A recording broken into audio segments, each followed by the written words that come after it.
topik dan juga ilmu yang akan disampaikan oleh Ustadz yang saat ini sedang hype-nya. Pasti podcast syar'i. Islam menjaga agama, Islam menjaga akal, Islam menjaga harta, Islam menjaga nyawa, Islam menjaga nasab.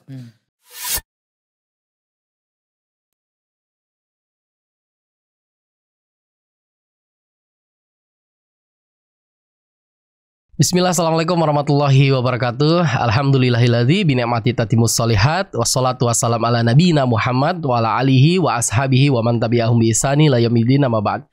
Masyaallah muslimin, penonton Al Furqan TV dan pendengar suara radio Al Furqan dimanapun Anda berada, senang sekali rasanya Al Furqan TV kembali menyapa Anda dalam program kami Podcast Syar'i Al Furqan TV.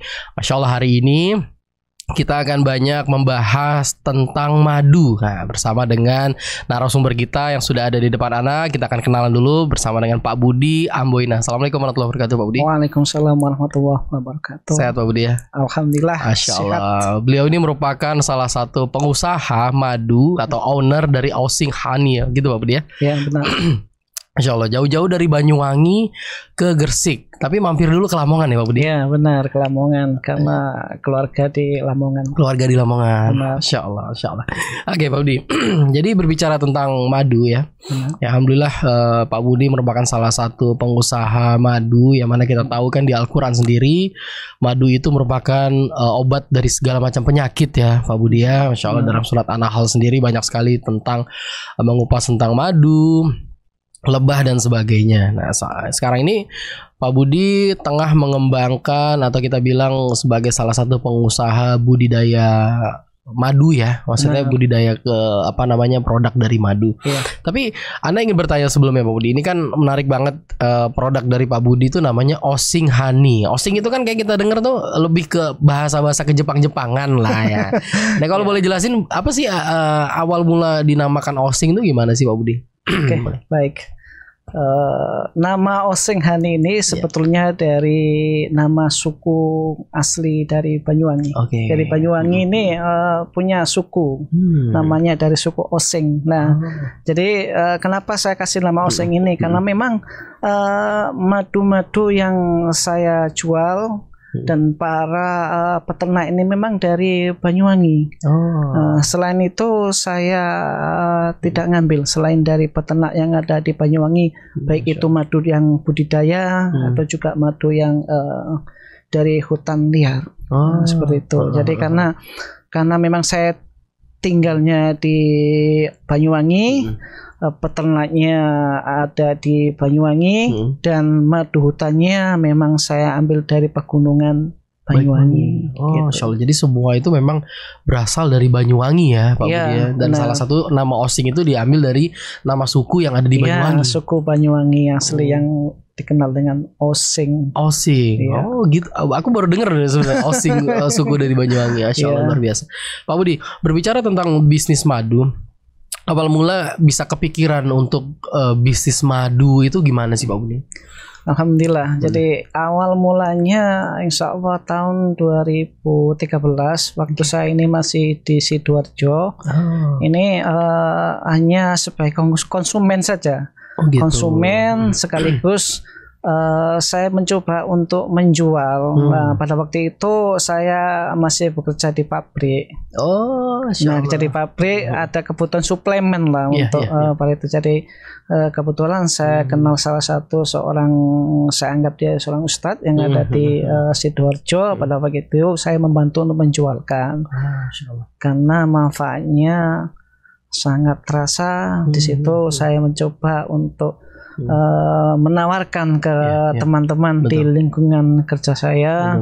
Nah setelah itu ada kegiatan seperti baksos ya, tentang bekam. Ada teman saya, jadi saya ingin tahu lebih dalam. Ternyata pada waktu itu ke Banyuwangi. Masya Allah. Nah dari situ ke Banyuwangi, saya suka dengan alamnya karena Banyuwangi ini kan luar biasa. Mungkin dari pegunungannya, perkebunannya itu masih asri. Nah di situ semakin saya perdalami seperti apa sih madu ini yang dijual ini, dan saya pengen tahu seperti apa lebahnya. Nah di situ saya belajar, kenal dengan beberapa peternak dan juga para pembolang kalau saya bilang Iya, itu. iya. Mereka berburu madu yang ada di hutan liar. Jadi di situ awalnya saya mencoba kenapa nggak diperbesar aja. Bertahun-tahun saya menjual madu, berarti 2 tahun kira-kira itu tempat brandnya. Jadi saya bingung saya pakai nama apa ini. Akibatnya karena mungkin tinggalnya terkenal oseng gitu. Jadi Banyuwangi ini unik. Ada kayak bakso itu bakso oseng. Iya, ada banyak produk-produk itu mengambil nama oseng, tapi karena madu tidak ada, jadi saya pakai nama oseng honey itu. Jadi madu oseng ya. Dasarnya memang dari situ. Saya tinggal di Banyuwangi. Madunya juga dari Banyuwangi. Hampir semuanya dari Banyuwangi. Oke. Insya Allah. Berarti awal mula ini Pak Budi ini sebagai marketing untuk produk madu orang lain lah ya, kita katakan benar. Ya kita katakan Pak Budi kenal Ustadz di sana, berusaha untuk menjual madu, ini luar biasa. Terus sampai sekarang Pak Budi untuk menekuni dunia usaha madu. Kira-kira awal mula itu banyak gak sih yang perlu Pak Budi pelajari? Atau kita bilang ini learning by doing aja lah, kita belajar sambil berjalan gitu. Apa Pak Budi benar-benar mempelajari dari hulu ke hilir tentang peternak madu dan sebagainya, Pak Budi? Ya, benar memang. Awalnya memang saya pelajari secara detail ya dari sumber madu-madu ini, karena memang madu ini kan dihasilkan dari lebah ya. Lebah ini juga ada beberapa macam jenisnya. Gitu. Dari kalau yang ada di Indonesia ini yang banyak menghasilkan madu dan banyak diperjualbelikan itu dari 4 jenis. Dari yang jenis pertama itu memang lebahnya ini dari Asia sendiri ya. Nah, contoh yang ada di Indonesia, terutama di Jawa itu kan namanya lebah apis cerana. Apis cerana ini lebah yang biasanya di kampung-kampung yang dia itu masuk rumah dan dia membuat sarang dan banyak hitam sekarang. Itu ya? Warna hitam itu. Bukan, warnanya agak loreng-loreng agak kecil. Nah, itu banyak ditemui kalau dulu-dulu itu. Nah, itu memang asli dari sini apis cerana. Nah, kedua itu apis dorsata. Kalau apis dorsata ini memang dia itu di hutan-hutan liar, tidak ada di perkampungan. Memang kalau di sini insya Allah yang masih banyak itu di pegunungan Banyuwangi dan Jember. Itu apis dorsata, itu lebah namanya ya. Kalau orang Jawa mengatakan itu namanya madugung. Madugung. Itu namanya apis dorsata. Dan yang ketiga ini dari klanceng. Nah, klanceng itu namanya dari lebah trigona, jenis trigona. Ya, spesiesnya ini banyak juga. Spesiesnya, tapi yang paling banyak diperjualbelikan ini dari jenis spesies Itama. Ya, trigona atau klanceng Itama. Ada Itama, paling banyak Itama, Levicep, dan Terminata itu dari jenis ketiga ini. Nah, habis itu yang lebah unggul ini yang paling banyak hasilnya dan paling mudah dibudidaya. Ini dari lebah apis juga, namanya Apis mellifera. Ini Apis mellifera yang dibudidayakan hampir di seluruh negara ini yang ada di dunia ini. Apis mellifera karena memang lebah ini unggul, mudah dibudidaya dan dia ini memang pintar sekali untuk mencari madu. Gitu. Iya, dari lebah-lebah yang lain. Nah, ini yang paling banyak.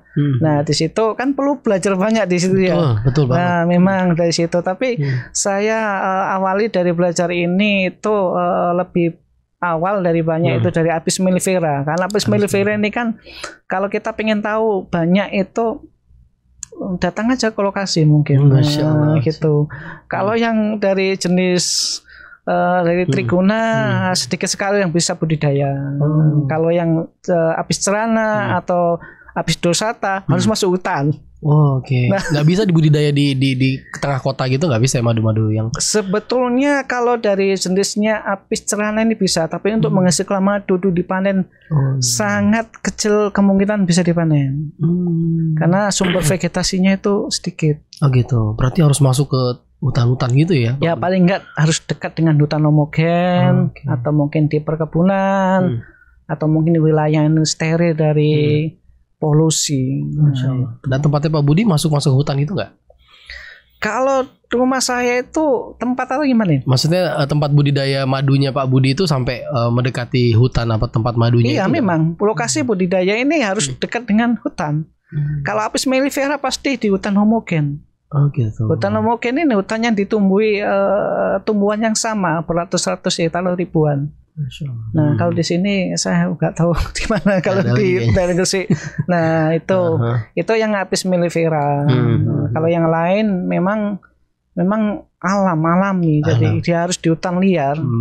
Itu lebih, kalau untuk belajar lebih butuh tenaga, juga butuh kesabaran, dan pastinya tantangannya besar. Betul Pak Budi, luar biasa ya Pak Budi. Jadi dari jenis-jenis lebah sendiri tuh memang menghasilkan masing-masing jenis madu ya. Iya, jenis madu. Rasanya pun nggak sama. Khasiatnya pun nggak sama juga mungkin ya Pak Budi. Nggak sama. Gitu. Jadi banyak yang perlu kita belajar, dan sampai saat ini saya masih belajar karena banyak di gunung-gunung yang belum saya masuki, belum saya naiki. Oh gitu. Iya, kalau mungkin baru berapa gunung, kalau nggak salah nggak sampai 20 gunung. Masya Allah, nggak sampai 20 gunung di hutan gitu ya. Iya, itu anak-anak gunung itu belum sampai. Sedangkan di pegunungan di Banyuwangi ini kalau bisa dibilang ujung timur Pulau Jawa ini banyak sekali. Jadi uniknya madu itu kan setiap perbedaan dari hutan atau jaraknya ini tidak akan sama rasanya. Jadi di situ saya belajar, di sini vegetasinya, tumbuhannya banyak seperti ini, rasanya seperti ini. Nanti geser lagi akan nggak sama. Yang ini nanti yang menjadi bahan edukasi saya untuk menyampaikan kepada para konsumen. Masya Allah, luar biasa. Oke Pak Budi, kita kan sering banget ya mendengar ada madu yang asli, atau ada madu yang palsu, atau ada madu yang murni. Itu boleh nggak sih kasih jelasin ke kita apa sih maksudnya dari istilah madu murni, madu asli, sampai dengan madu palsu, madu sintesis Pak Budi? Oke, baik. Jadi selama ini masyarakat ini kan jarang sekali yang tahu tentang madu yang mereka minum. Taunya mereka ini madu ini pokoknya asli, mengikuti dengan brandnya itu, mereknya itu, dengan tulisan jaminan-jaminan itu tanpa 100% asli. Tanpa mengetahui sanad yang jelas. Jadi ada sanadnya juga ya. Iya, kalau kita di dunia permaduan itu ada istilahnya memang madu murni dan madu SOS, sirupan, oplosan, dan sintetis. Sirupan, oplosan, dan sintesis. Nah, ya, jadi kalau yang namanya madu murni ini kan sudah pasti murni ya, tanpa campuran apapun, ya, bersumber dari nektar bunga yang ada di hutan dan liar atau hutan homogen. Ini asli, murni ya, murni yang lebah ini mengambil nektar dengan sedikit bipolen yang dimasukkan ke dalam sarang tanpa ada unsur campuran bantuan pakan. Ini namanya madu murni. Nah, sedangkan madu yang bilang madu asli ini kan belum tentu murni. Asli ini biasanya kita kenal ini bisa saja lebah ini dikasih pakan gula. Betul. Aku pernah dengar tuh kayak gitu. Iya, untuk sirup ya Pak Budi. Iya, dikasih makan sirup untuk menambah produksinya supaya menjadi banyak. Ini juga aman juga dikonsumsi, tapi nggak murni. Kalau saya katakan ini bukan obat karena tidak bersumber dari alam. Masya Allah. Nah itu ini yang asli, tapi nggak beracun, tapi memang ini madu karena memang dikeluarkan dari perut lebah. Manusia yang nambahi supaya dapat hasil banyak. Nah itu. Nah kalau yang namanya madu palsu ya ini nggak ada unsur madunya sama sekali. Atau madunya 1% kali ya. Saya gula. Ya buatan kalau bilang teman-teman buatan cap panci gitu. Cap panci. Ya jadi gula-gula direbus, dicampuri dengan keahlian mereka, dibuat dengan sesuai dengan permintaan pasar.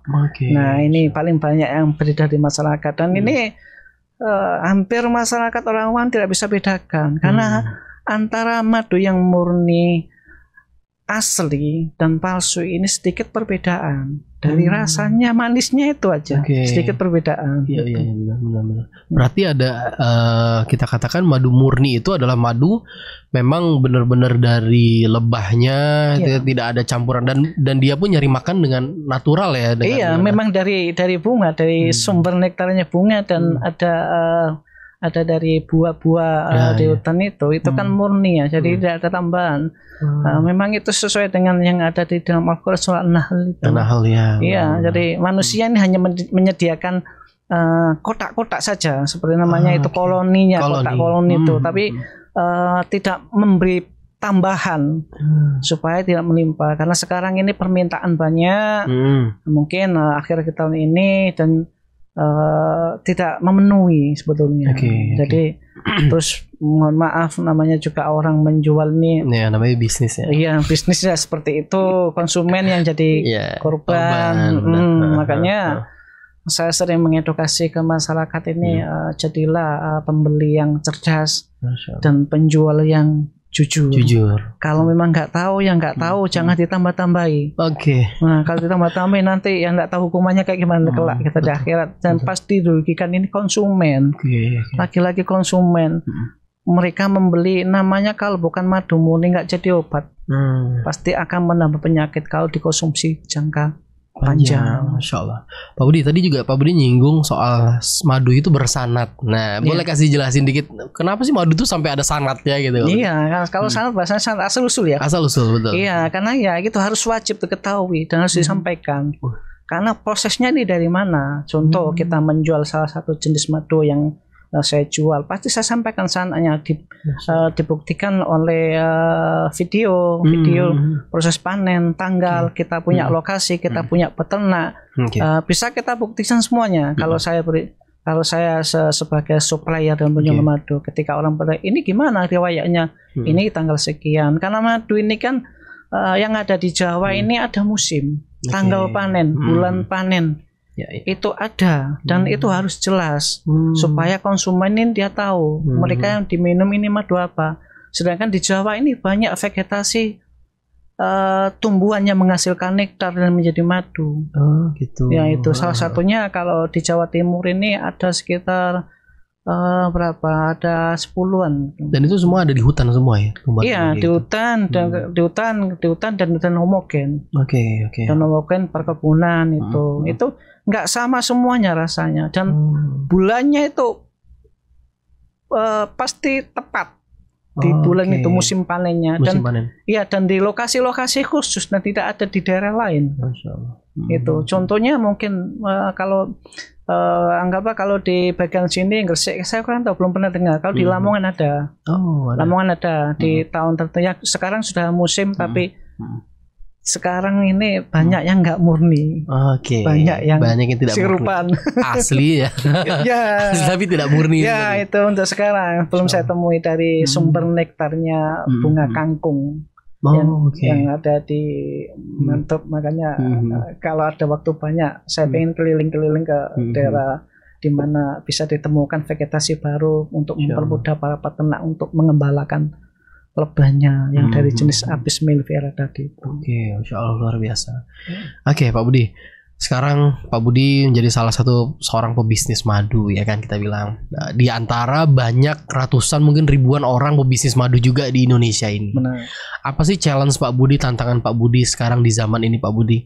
Ya salah satunya dengan tantangan kita bilang bisnis madu itu tidak hanya satu. Yang kedua ada loh konsumen yang mungkin sampai sekarang ini nyaman dengan jenis madu yang asli tapi tidak murni gitu kan? Iya benar. Atau madu yang mungkin mereka terbiasa dengan madu yang sintesis malah sampai sekarang. Nah itu gimana tantangan Pak Budi menjadi seorang bisnis madu sekarang Pak? Ya Masya Allah, kalau untuk dunia madu ini sangat berat dan tantangannya itu luar biasa. Karena kita menyampaikan sesuatu yang benar. Ya, betul, dan Pak. Ini kalau yang saya ketahui sesuatu yang hak, yang benar itu betul. Kan lawannya kan batil ya. Betul. Ya, betul jadi ada perjuangan di situ. Jadi sabar, kalau saya sabarnya tetap saya niatnya hanya untuk mengedukasi dan menjual seperti ini loh madu yang murni. Seperti ini sanatnya kita tampilkan supaya orang ini dia itu bisa memahami apa yang dia minum dan merasa nyaman. Karena saya yakin manusia, seburuk-buruk manusia pasti bisa membedakan mana yang baik dan buruk. Betul. Begitu juga minum madu. Kalau ada pembanding antara madu murni, asli, dan palsu, pasti mereka bisa membedakan. Walaupun orang itu nggak tahu sama sekali tentang madu. Kalau kita suruh minum, enak mana? Pasti bilang enak yang murni. Itu kayak udah naluri manusia. Nalurinya manusia seperti itu. Jadi tantangannya pasti pesaing bisnis. Makanya banyak di dunia permaduan ini, baik dari peternak maupun penjualnya itu banyak yang berguguran, nggak tahan mental karena saingannya ini madu-madu yang tadi itu.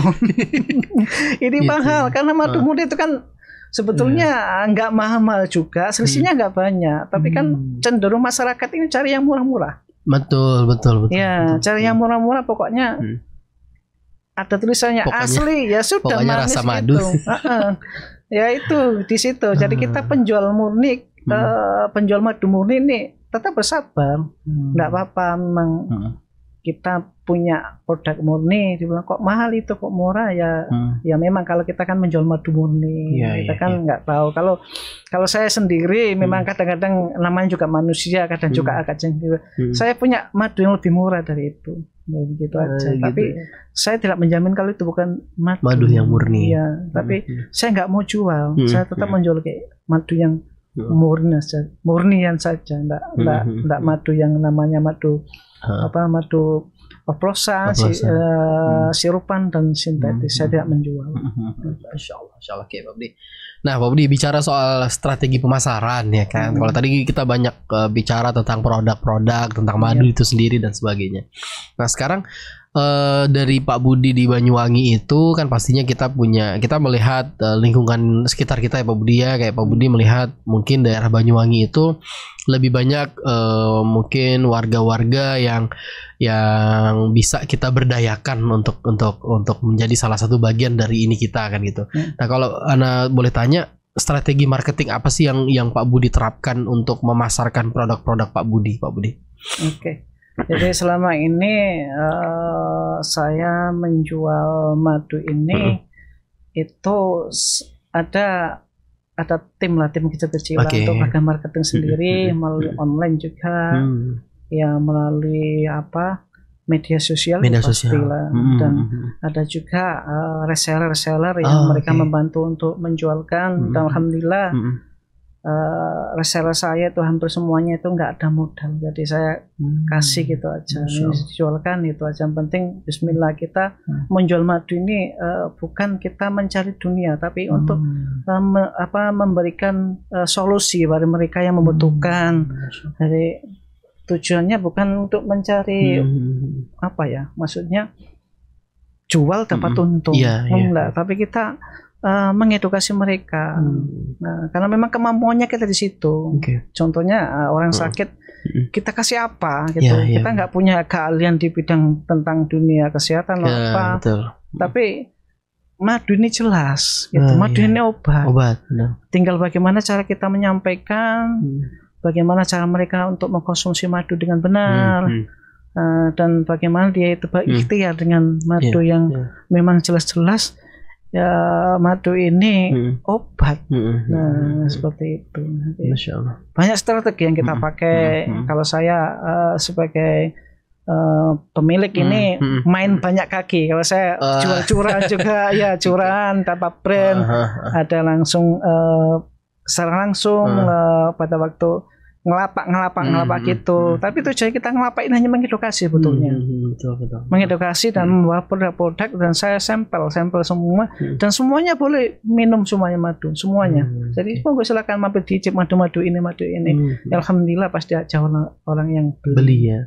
Pasti itu. Oke. Nah, di depan kita ini sekarang ada salah satu produk dari Pak Budi ya. Osing Honey. Ini kalau Anda lihat sebagai konsumen ya, kita melihat ini packagingnya tuh bagus dengan ada logo merek dan sebagainya. Nah, apakah sudah terpikir saat itu Pak Budi ingin membuat madu yang kita bilang kita menjualnya ini ecer ya, maksudnya madu yang ada packagingnya ini harus dengan packaging yang menarik mungkin Pak Budi?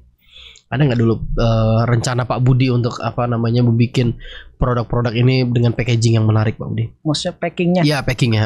Iya memang, Betul, ya. Karena sekarang itu zamannya orang itu melihat tampilannya. Iya, betul. Jadi tampilan kita pasti kita utamakan. Kalau Senghani yang pasti isinya itu yang ditampilkan. Kalau ini kan madu superfood ya. Jadi, makanan super karena di situ sudah tercukupi semua kebutuhan yang ada di dalam tubuh, termasuk madu itu sendiri dan bipolen itu.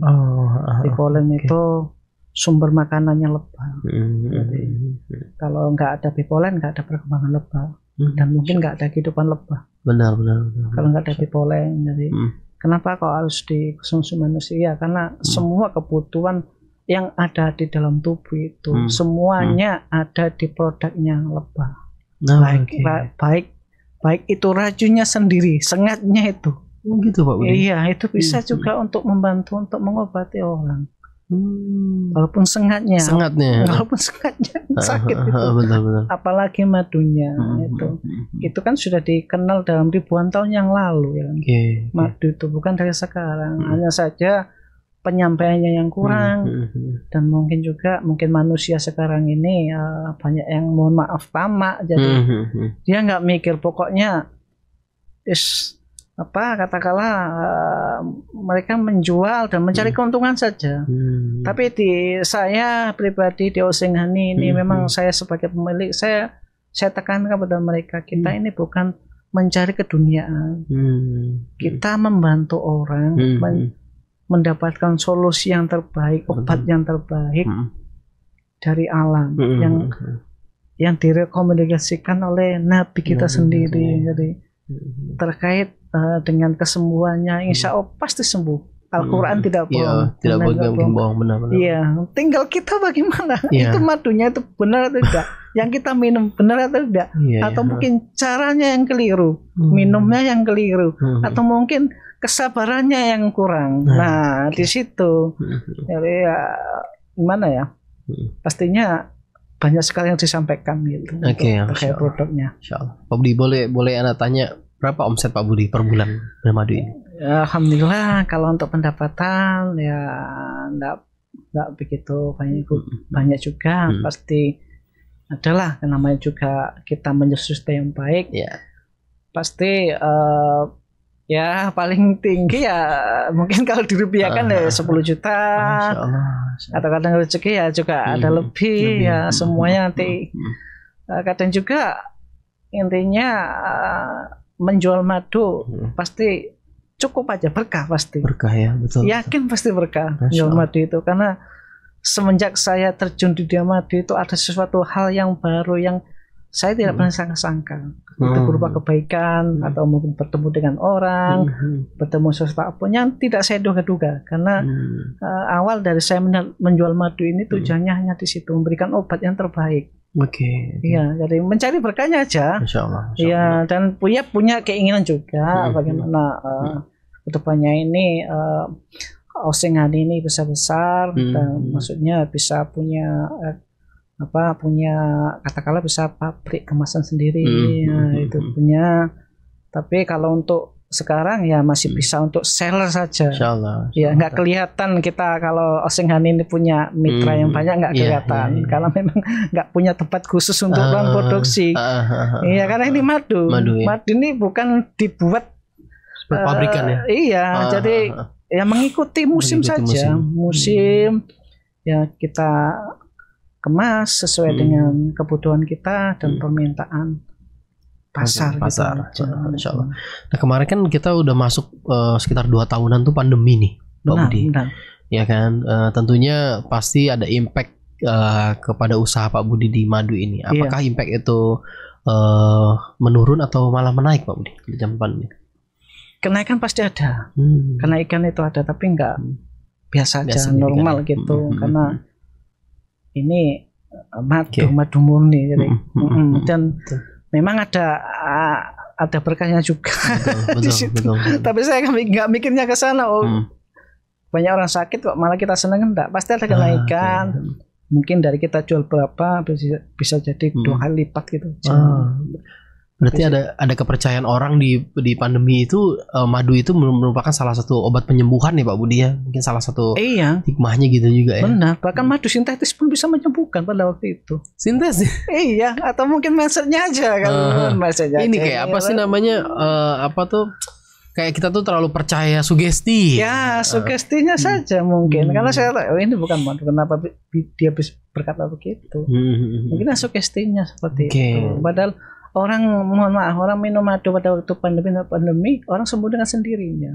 Masya Allah. Gitu kan. Itu memang terjadi, apalagi orang minum madu.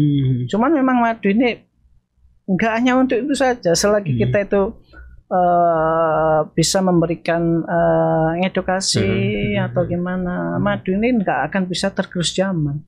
Iya ya Pak Budi. Iya, kalau enggak ada, saya meyakini kalau tidak ada kehidupan lebah, tidak ada kehidupan manusia di tempat itu. Benar-benar Pak Budi. Iya, karena memang sudah enggak, lebah pun enggak bisa, bagaimana orang bisa hidup di situ? Bisa juga kayak di mana tempat yang tidak ada kehidupan, ya tidak ada kehidupan lebah, manusia enggak bisa bertahan. Ya, memang situ, makanya lebah ini luar biasa untuk memberi pelajaran hidup kepada kita. Apalagi banyak sekali tentang lebah itu yang kita bedah, maksudnya kita bahas, kita ngomongkan sama orang bagaimana lebah ini mencari madu, bagaimana bisa membangun sarang, bagaimana mereka ini bisa beranak pinak dan sebagainya. Itu kan masih belum sama sekali masyarakat kita ini nggak tahu. Nah, apalagi orang banyak konsumen madu, dia sering minum madu tapi nggak tahu madu yang mereka minum ini benar-benar murni atau enggak. Bahkan penjual sendiri juga nggak tahu. Betul. Nah, ini masalahnya di sini. Insya Allah saya selagi masih diberi umur panjang, diberi kemudahan, dan akan selalu tetap untuk mengedukasi, dan nggak harus beli madu kepada saya.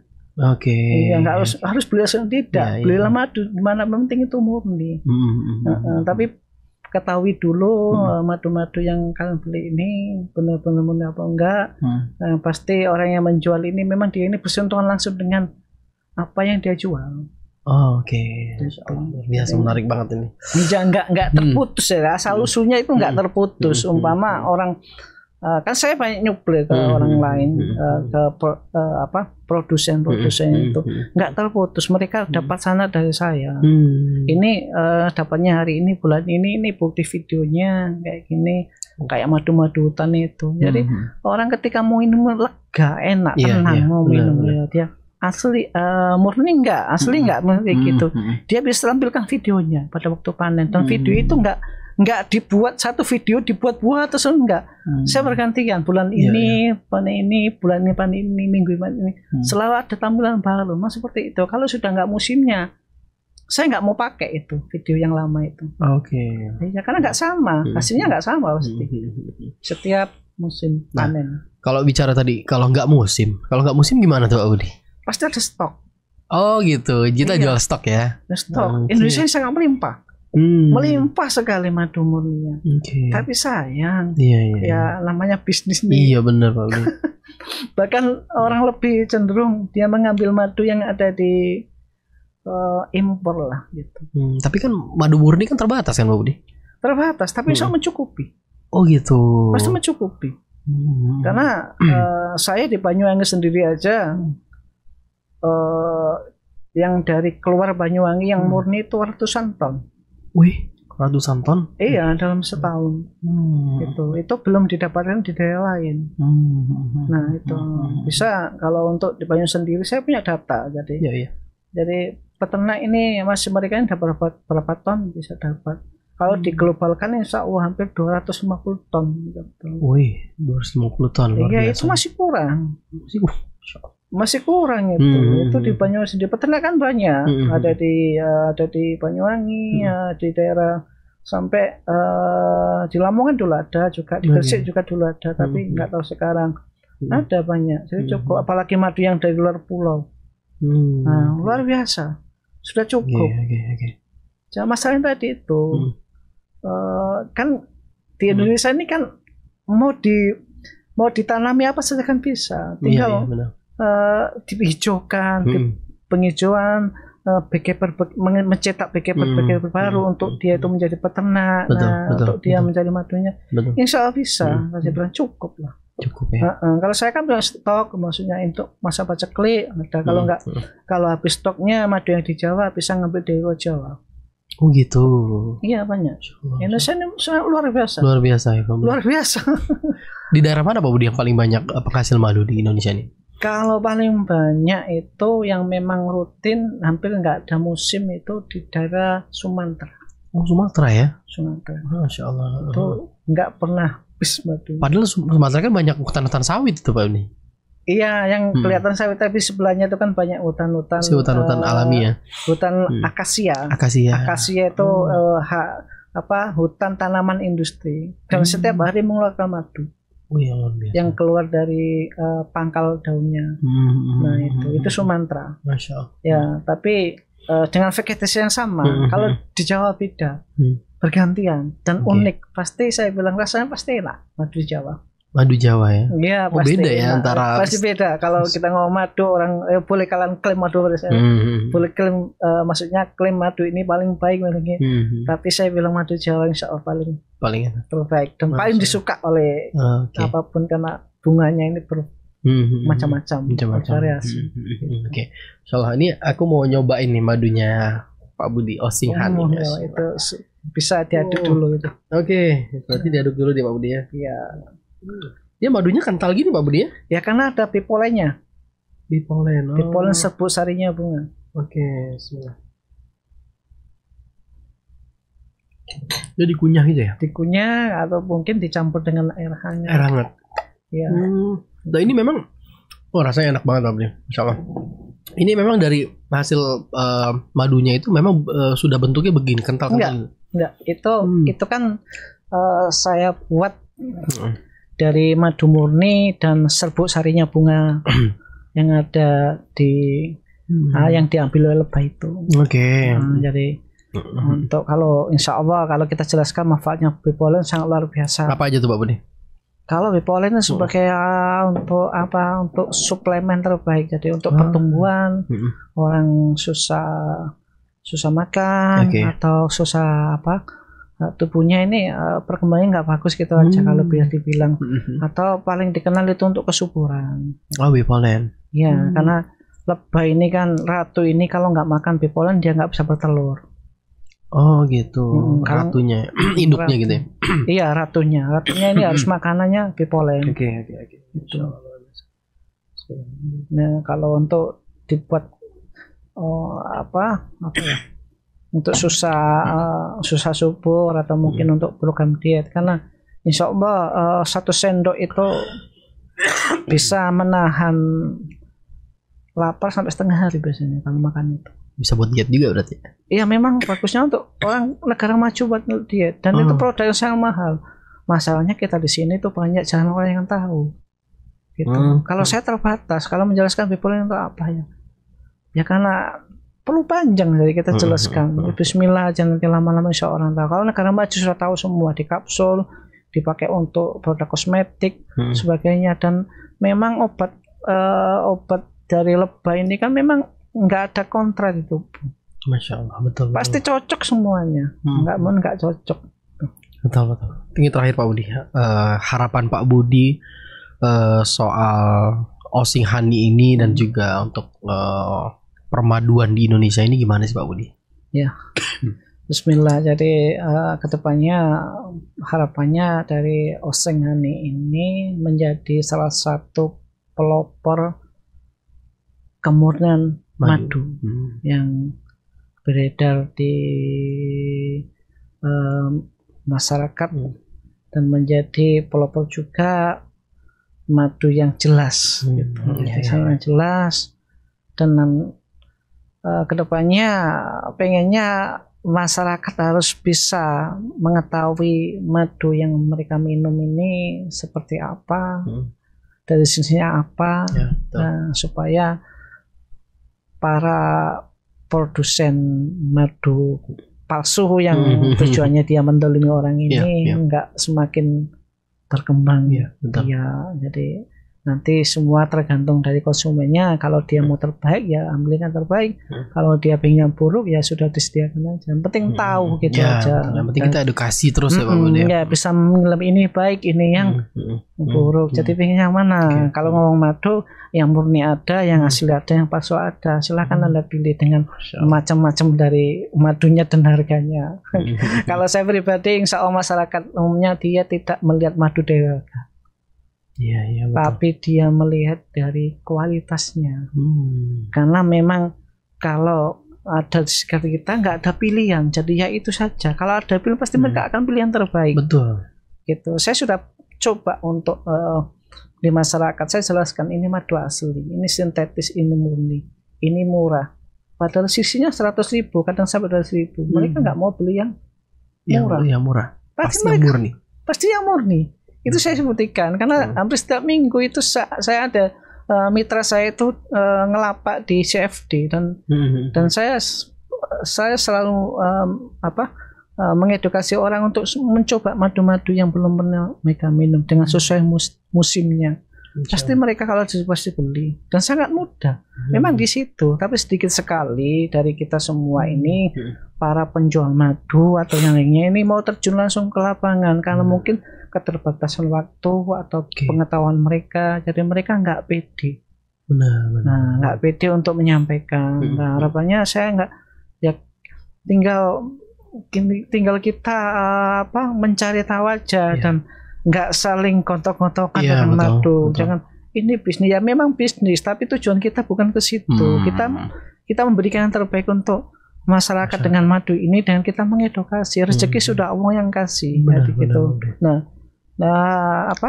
Dan terakhir saya sering berdoa mudah-mudahan di dunia permaduan ini yang menguasai ini orang yang beriman, orang yang dia takut dosa. Benar. Ya, dan dia ini orang yang pastinya dia itu jujur.